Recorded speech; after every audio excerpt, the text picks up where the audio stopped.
Hello everyone, and welcome to Let's Play NES Episode 3. I'm Josh from OffhandGames, and if you watched my first two episodes, you saw the random number generator I was using to decide which game to play.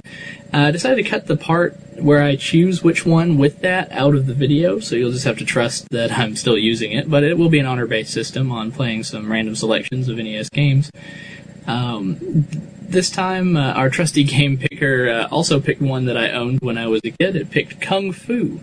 So let's go ahead and jump over to Kung Fu and give it a try. Of course, we're going to pick one player, game A. It's been a while since I've played this, but, kind of looks like he's modeled after the Karate Kid. Ralph Macchio.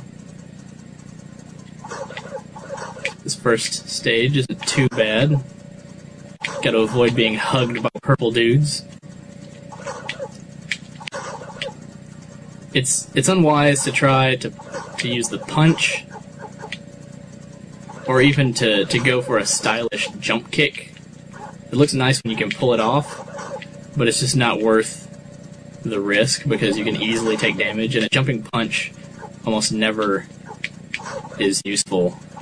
There's only one enemy I can remember. It's like a snake hanging from the ceiling at some point that you have to jump up and punch, and I think you can kick it too, so punching is almost useless. Let's get in here and see if we can beat the guy with the stick. Oh, took some damage there. Boing. Beat these guys to the punch. And up the stairs we go. Alright, sorry about a little bit of interruption there. A little bit of choppiness in the video. Had to cut out a little bit of background sound. Oh, you can't kick those snakes. Oh. Can you punch the dragon? I don't remember. So maybe it's not snakes that hang from the ceiling. These things look like you just have to avoid them. Bong. It always got to me why they felt like the death noise needed to sound like a funny spring. I think you can hit some of these things as they're falling if you're fast enough and accurate enough. Most of them, though, punched a midget in the face. Most of them you just need to avoid. When they come running up behind you like that, sometimes it's best just to get as much ground as possible. Here's the boss, a boomerang guy. Get in here. He waits for his boomerang for so long you can beat him. Alright. Up to the third floor. Doodle-doodle-doo. This game's got some fun music. I mean, pretty repetitive, but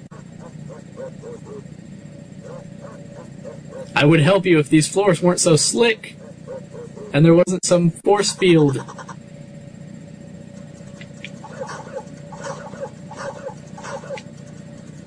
Alright. Third stage, if I remember correctly. The boss is a really big, bald guy. Kind of Kung Fu's version of a Bobo.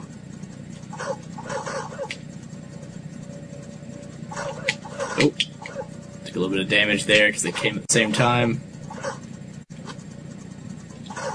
Get the dagger guy. Oh, I don't know if he hurt me or not, but I know if you're crouching when these little guys come running up, there's a chance that they'll flip over your kick and land on your head. I don't know if I have enough life, especially now, to fight this boss. He's so frightening, though. These guys might run away. Nope. Knife guy is going to be a pain if I don't take him out first. Do we have... Take him out! Yes! That was frickin' awesome! Combo! Not using a turbo controller, folks. I never saw the appeal in a turbo controller. I mean, I guess in a shooter game where you have infinite ammo and you just want to turn it on, that way you don't get a cramp in your thumb. I've always had a nostalgic love for this game. Peeping moths. There's a way to go through this stage without getting hurt as much as I am, and I do not remember how. Yeah, I've always had a nostalgic love for this game. I always come back to it, because again, it was one of the ones that I owned, but the controls are terrible. It's so choppy. If you don't hit the buttons at exactly the right time, then you won't succeed. The graphics aren't bad for a, first generation NES game, or first couple years that the game was out. If I remember correctly, this guy's head is where you're supposed to hit him. Oh, took a fireball to the face. Oh, no. No! He's got a little goblin laugh. This is my last life. Better make this count. Take out these moths.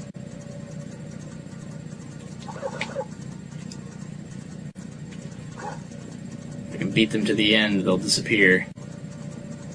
Got some enemies coming up. Gain as much ground as possible before you turn around and fight them. Reduces the number that you have to fight. Let's get this guy, punch him in the face. Come on. Yes! Now, I don't remember beating this guy too often. I remember getting stuck here a lot.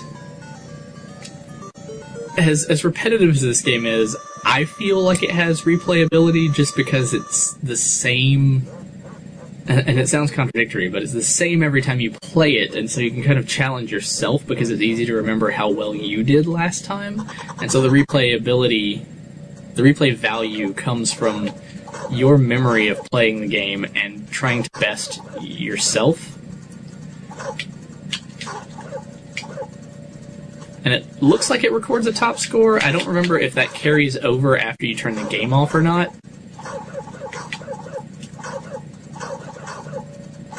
Alright. Can we make it to the boss on this stage? We're on our last life here. Oop.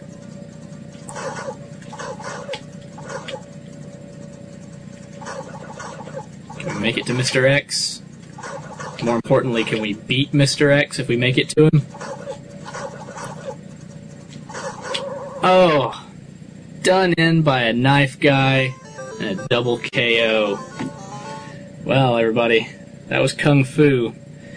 Like I said, it's got nostalgic qualities for me. I can't really speak for everyone on this game, but it's got this arcade feel to it that I really enjoy, so I would come back to it in the future. But until next time, this is Josh, signing out.